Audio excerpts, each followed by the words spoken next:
A pipe, a promise, and a lie. That's how every story begins quietly, with a sound you think you can fix. Drip, drip, drip. Each drop echoed through the tiled shower stall, steady as a heartbeat I didn't want to hear. I had my arm buried up to the elbow behind the metal panel, twisting at the cold water feed. The wrench slipped once, scraping my knuckles. I muttered a curse under my breath and kept going. It was late past 11, and my back felt like someone had driven nails down my spine.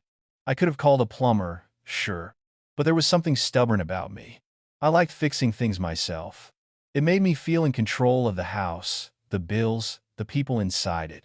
Laura's perfume still lingered in the hallway. Sweet, heavy, and expensive, the kind that doesn't belong to a woman out drinking with just the girls. She'd left 2 hours earlier. Black dress, high slit, confident smile.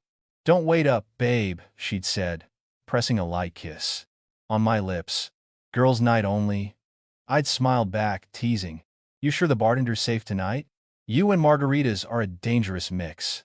She laughed too quick, too bright, and swatted my shoulder. "Please, Andrew. It's Chloe's bachelorette. No men allowed."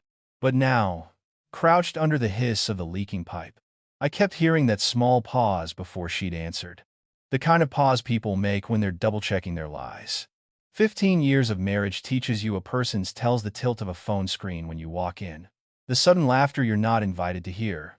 The new lock code she never mentioned. I'd noticed it all. I just hadn't wanted to believe it. The house was quiet, except for the rhythmic drip and the faint hum of a neighbor's lawnmower. Running too late. Then a slam. The front door rattled hard enough to shake the frame. I froze, wrench mid-turn. Footsteps followed, heavy, uneven, dragging across the followed hallway tile. 2 sets, one slow, one almost carrying the other. Then a voice. Dad. Sarah's voice. Strained. Off. I stood up fast, wiping my hands on a towel. "Yeah, Em? What's wrong?" She appeared in the doorway, arms wrapped around her mother's waist, half holding, half dragging her. Laura's hair clung to her forehead, curls flattened by sweat. Her lipstick, the same red she'd worn the night I proposed, was smeared across her cheek. She wasn't wearing her heels. They dangled from her hand by the straps. "Dad," Sarah said again, breathless. "We need the shower now." I blinked at them, still gripping the wrench. "Give me a minute. No." She snapped, sharp, urgent. "Now." The way she said it made the back of my neck prickle. Her face was pale, her jaw tight, eyes wet but hard. I stepped aside, confusion knotting in my stomach. Sarah guided her mother past me. The contact between us was brief but deliberate, a shove more than a brush. And then the smell hit me. Not just alcohol, though that was strong enough to sting. Something else. Musky. Sharp. Cologne. Not mine. Laura mumbled a laugh, slow and hazy, head lolling. Sarah's fingers dug into her arm. "Please," my daughter said through clenched teeth. "Just let us." I watched them move into the steam fog stall, my body stiff, my mind replaying every red flag I'd ignored. The faint smudge on Laura's strap, the shimmer of glitter on her collarbone, the way Sarah couldn't meet my eyes. "What's going on?" I asked again, quieter this time. Sarah didn't answer. She turned on the shower, warm spray filling the room, hiding her expression behind the fog. Laura's voice slurred something that sounded like a laugh or maybe a confession, but it was lost in the hiss of the water. That was when Sarah whispered, so soft I almost missed it, "I know it's sick, but that's what happened." The words floated in the steam like smoke, heavy and sour. I stood there, wrench dangling from my hand, water dripping down my wrist, my heartbeat matching the rhythm of the leak I still hadn't fixed.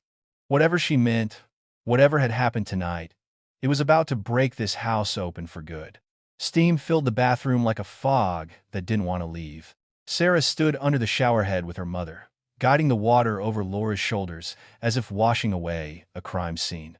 I stayed by the doorway, fingers clenched around the wrench, feeling like a stranger in my own house. "Sarah," I said quietly, "what happened tonight?" She didn't look up. Her voice was clipped, tired. "Aunt Brenda called. Said Mom had too much to drink and asked if I could pick her up instead of you." I frowned. Why me not? I was home. She said you were busy. Busy. Fixing a pipe. The words tasted bitter. She could have called me. Sarah's tone sharpened. Yeah. Well, she didn't. Water hissed against porcelain as she adjusted the temperature, then added almost to herself. I thought it'd be no big deal. Just grab her, drive her home. Her voice trailed off, and the silence that followed was heavier than any shout. When she spoke again, her voice had a tremor buried under control. The party wasn't even in the main room. Music was shaking the walls. I had to ask a bartender where they were. My stomach tightened. And Sarah finally turned halfway toward me. Her eyes were red, jaw trembling, but her words came clean-cut like glass. When I found her, she wasn't with her friends, Dad. She was with him. Who? Some guy, shirtless, wearing a cowboy hat. Her lip quivered, disgust twisting her face. He had his hands all over her. And she choked on the word. She was laughing, like she didn't even remember who she was. The wrench slipped from my hand and hit the floor with a hollow clang. For a second, everything in me went still. She didn't even notice me, Sarah whispered. Not until I screamed her name. The sound of running water filled the silence. Laura mumbled something under her breath, too slurred to understand. Sarah steadied her again, shoulders tense. I yelled at her, she said finally. And she looked at me like I was the problem, like I'd ruined her night. Her voice cracked, but she didn't cry. You should have seen the people around, Dad. Her co-workers, strangers they were cheering. Some woman even tried to hand me a drink.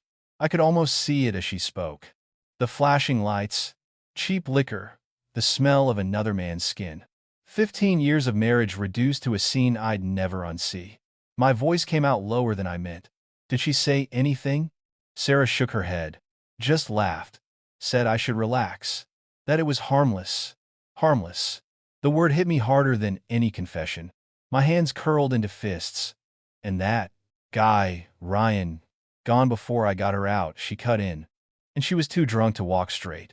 I stared at my wife at Laura, head tilted back, a lazy smile still frozen on her face as if she was replaying the memory.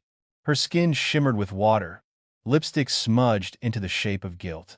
I stepped closer, voice trembling but steady. Sarah, I need you to tell me everything. She looked at me then. Not as my daughter, but as someone who'd seen too much of the world in one night. I already did. Her tone was flat, exhausted. And I wish I hadn't. She turned off the water, grabbed a towel, and wrapped it around her mother like she was covering a body. You don't want to know the rest, Dad. But I did. I needed to. Because the moment she said those words, I knew the truth had already begun to rot its way through my walls. I followed them silently down the hallway. Laura stumbled once, muttering something that sounded like a man's name, Ryan, before Sarah hushed her. My chest burned, not from rage yet, but from the slow, searing realization that everything I thought was secure had already fallen apart. When they reached the bedroom, Sarah turned back to me. Just let her sleep, she said softly, her face drawn tight. Please. I nodded. But the silence between us said what words couldn't. She didn't trust her mother anymore, and maybe neither did I. As the door closed, I stood in the dark hallway, staring at the faint strip of light under the door. The sound of the shower still echoed in my ears. The smell of cologne lingered in the air, and one thought kept repeating in my head, steady and relentless as that dripping pipe. If she could lie once, she could do it again. By the time I went downstairs, midnight had already passed. The house was still, except for the clock's quiet ticking and the soft creak of the couch where Laura lay half asleep. The smell of soap couldn't mask the faint trace of cologne still clinging to her skin. I sat across from her in the armchair, elbows on my knees, watching her breathe. When her eyes finally opened, they weren't glassy anymore. They were sharp, defensive. Why are you staring at me like that? She asked, forcing a little laugh that didn't reach her eyes. I didn't answer right away. The silence stretched between us until she shifted, pulling the blanket tighter. You're sober enough to talk now, I said evenly. Her smile faltered. Talk about what? What happened tonight? She gave a short laugh, brushing her hair behind her ear. Oh, that, babe, it was just a joke. One of the girls hired a stripper. You know, stupid bachelorette fun. Nothing serious, I repeated quietly. She nodded quickly, like if she said it enough, it might become true. Exactly. You know me. 15 years, Andrew. You really think I'd... She stopped herself, pressing a hand to her forehead. I shouldn't even have to explain this. Her words spilled fast, practiced. But her eyes, those couldn't lie. They flicked toward the floor, darted back, then down again. I leaned forward, voice calm. You're rehearsing. What? Your story, I said. It's changing every time you open your mouth. Her expression hardened. God, you're unbelievable. I smiled faintly, but there was no humor in it. Sweetheart, if you're going to lie, at least rehearse it first. That cracked something. Her shoulders slumped, eyes glistening. It wasn't like that, Andrew. He was just dancing. Everyone was laughing. Everyone except our daughter, I said. Her face went pale. Sarah told you? She didn't have to, I said, standing now. I smelled it on you.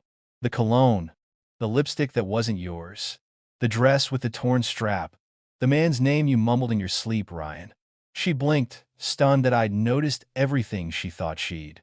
It wasn't what you think, she whispered. I crossed my arms. Then tell me what it was. Laura pressed her hands to her face. I made a mistake. I drank too much, and things got out of hand. Mistakes are forgetting to pay a bill, I said, voice sharp now. This was a choice. She flinched, eyes filling fast. Andrew, please. No, I interrupted. You don't get to cry about the fire you started. Her hands dropped, mascara streaking down her cheeks. I didn't mean to hurt you. I took a slow breath, staring at her, the woman I'd once built a life around, now sitting there like a stranger wearing my wife's face. Tell me, I said quietly, how long has this been going on? Her eyes widened. It was one time. Liar. Her voice broke. I swear, stop swearing, I snapped. The room echoed with the sharpness of it. You swore when you said, I do, too. She covered her mouth, sobbing now. I don't even know why I did it. I almost laughed. You wanted attention. Validation. Someone new to tell you you're beautiful. Congratulations, you got it. You also got caught. For a moment, there was nothing but silence, the kind that hums before a storm. Then she whispered, Are you going to leave me? I stared at her, at the tears, the trembling hands, the woman who'd torn a hole in the foundation of our family and still expected me to fix it. I haven't decided yet, I said.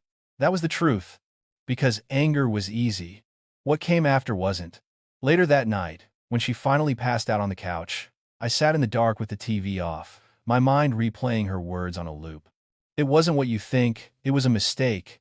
At 3:27 a.m., her phone lit up on the table beside her. A message. Ethan, Cowboy R. Ryan Carter, last night was wild. Next time, no interruptions. The emoji stared up at me like it knew something I didn't. I waited 10 minutes, just listening to her breathe, before I picked up the phone. The lock screen? Her birthday. Same as always. She'd never thought I'd look. Her reply sat right below his. Ha ha, you're trouble. Don't tempt me. My hands went cold. The proof was right there, glowing in my palm. I scrolled further. You better be ready tonight. I'm bringing my A game. Then his. We'll see if you can keep up. Flirty. Familiar. Not a first-time mistake. I put the phone back exactly where it had been, face down. Then I leaned back in the chair and stared at her. She was sleeping like a child, peaceful, innocent, unbothered. For the first time that night, I didn't feel angry. I felt something colder, something calculated. Because the truth wasn't enough anymore. Now, I wanted her to feel it. The next morning, sunlight poured through the blinds, like nothing had changed. But everything had. Laura sat at the kitchen counter, pale, hair pulled back, nursing black. Coffee, like it could erase her sins. Sarah moved around her silently, eyes down, face carved from stone. No good morning, no eye contact. Just the quiet scrape of spoons and tension thick enough to taste.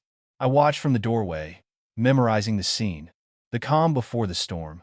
When Laura left for her shift, I called Melissa, no, Dana, now the co-worker's wife, who'd been at that party.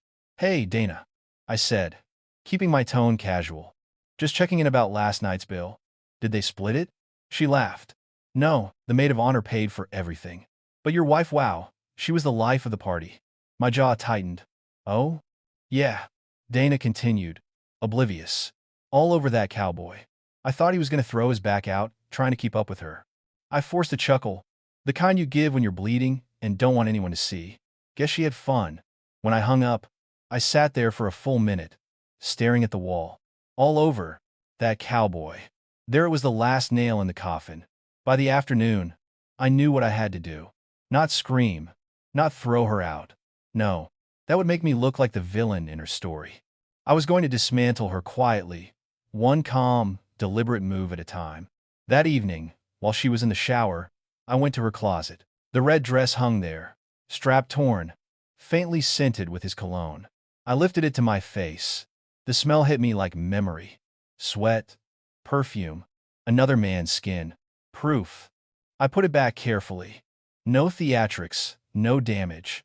Just enough control to make the rage sharpen instead of explode.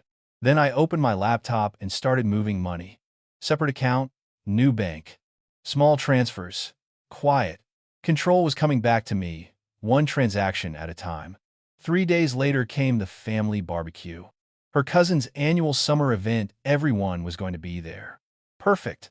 I arrived early in a freshly washed truck, new haircut, pressed shirt, a man who looked like he'd finally remembered how to breathe. Uncle Frank clapped me on the back. Looking sharp, Andrew, what's the occasion? No occasion, I said, smiling. Just enjoying the single life. He laughed, not realizing I wasn't joking. When Laura arrived 20 minutes later, she froze. She'd expected guilt, maybe sadness. Instead, she found me laughing with Tyler about old fishing trips, smiling like I'd never been happier. Her smile cracked. Good. I floated through that party like smoke light, untouchable. Every conversation became a stage, every glance another seed planted. So, how are you two holding up? Someone asked. Better now that I know where I stand, I said easily. They leaned closer, curious. Rough patch? I shrugged. Not rough, just honest. People always fill in blanks when you leave them open. By dessert, I could feel the shift. Eyes flicked toward her. Whispers spread. Sympathy moved from her to me. I never raised my voice. Never. Insulted her. I didn't have to. Truth, when released slowly, does its own damage. Later, she cornered me by the patio door, her tone low and brittle. What are you doing? Talking, I said simply. Something you should have tried before lying. Her eyes glistened, desperation clawing up her throat. You're humiliating me. I smiled. No, Laura. You did that yourself. She took a shaky step forward. Andrew, please, stop. You're not being fair. Fair. I tilted my head. You spent the night grinding on another man while our daughter watched. This is fair. Fair is finally catching up. Her lip trembled. She turned away before the tears came.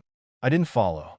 I just sipped my drink and watched her walk back into the crowd, pretending not to feel their stares.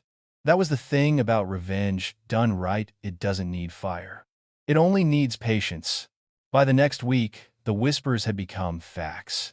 In grocery aisles, at church, on group chats, people knew. She was the woman who cheated on the husband, who never lost his temper. Every glance she got now came laced with pity, not admiration. Every compliment carried an echo of gossip. And I? I was calm, quiet, centered. Because in the end, people remember explosions for the noise, but they remember silence for the power. By the time she realized what I'd done, it was too late. Reputation is a fragile thing, you can't fix it once it leaks. And just like that pipe, I'd let it drip until the whole thing collapsed. The courthouse smelled like old wood and quiet judgment. Rows of metal chairs lined the waiting room, filled with people trying not to look like their lives were unraveling. I sat alone, hands folded, heart steady. The man I'd been a few months ago would have been pacing, clenching his fists, asking why. Not today. Laura arrived 10 minutes late, wearing the kind of navy blue suit she used to save for job interviews. It fit perfectly, like armor, but even armor cracks. Her smile was brittle, her eyes hollow. She took the seat across from me, smoothing her skirt without a word. When the bailiff finally appeared, he called, "Case number 37B, Cole versus Cole." That sound our name split in half hit harder than I expected. We walked into courtroom 3 without speaking.